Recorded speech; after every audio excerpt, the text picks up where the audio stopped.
Hey, Matt from the A-Team, and this is 4-Minute Film School. Lighting with lights is easy, but what about lighting with shadows? Today we're going to be shaping our scenes with shadow. Let's check it out.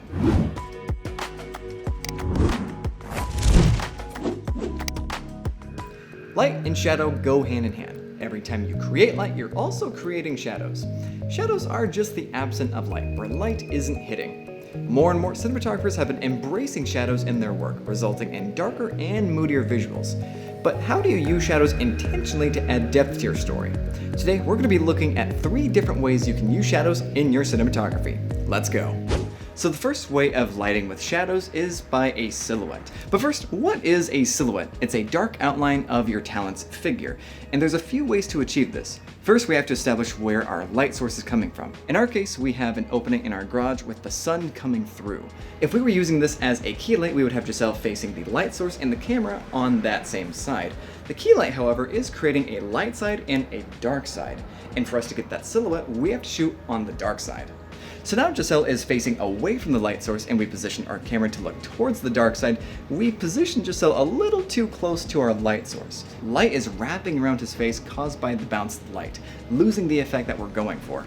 Now we have Giselle positioned far away enough from our light source, but just to be sure we're cutting any amount of extra light, we have 2 floppies set up beside the camera. Silhouetting can be a really cool stylistic choice. So let's check it out.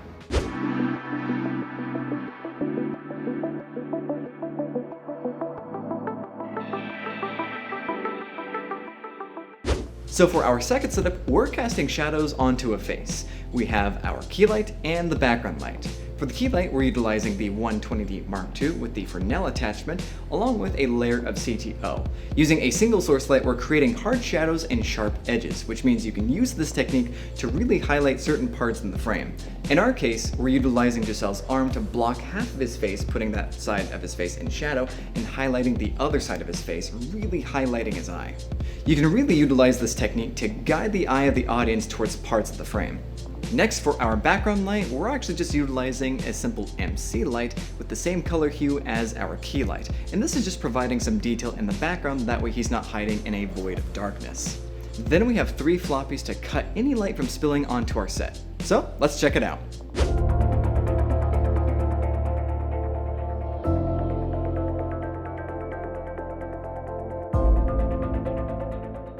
Moving on to our last setup, we are casting shadows onto our wall.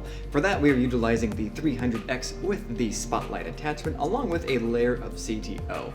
Using the gobo in our spotlight, we're creating a window shape onto the wall, giving context to our scene, as if this were at the end of the day with some nice golden hour peeking through the window on our set. Even though we are technically casting light onto the background, we are creating lines using the gobo or utilizing a real window to create shadows on the background.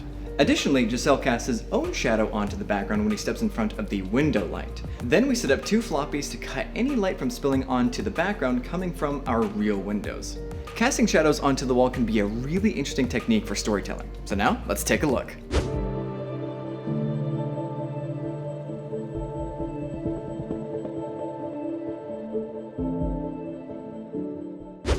When lighting with shadows, there are 3 things to keep in mind.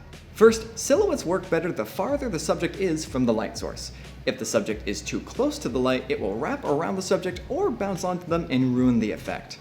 Second, use hard lights when casting shadows onto the face. Hard lights create cleaner shadows with sharp edges and will add drama to your lighting. And third, cast shadows onto the wall for unique storytelling possibilities. Sometimes using less is more, and you can really tell a lot about a character just with their shadow. Comment question of the week: when's a time you could have used less light? Maybe there were too many light sources or reflections bouncing around. Comment below for a chance to win an Aputure M9. And while you're there, make sure you hit that like button and subscribe for more tutorials. I've been Matt with the A-Team. Thanks for watching 4-Minute Film School, and happy shooting.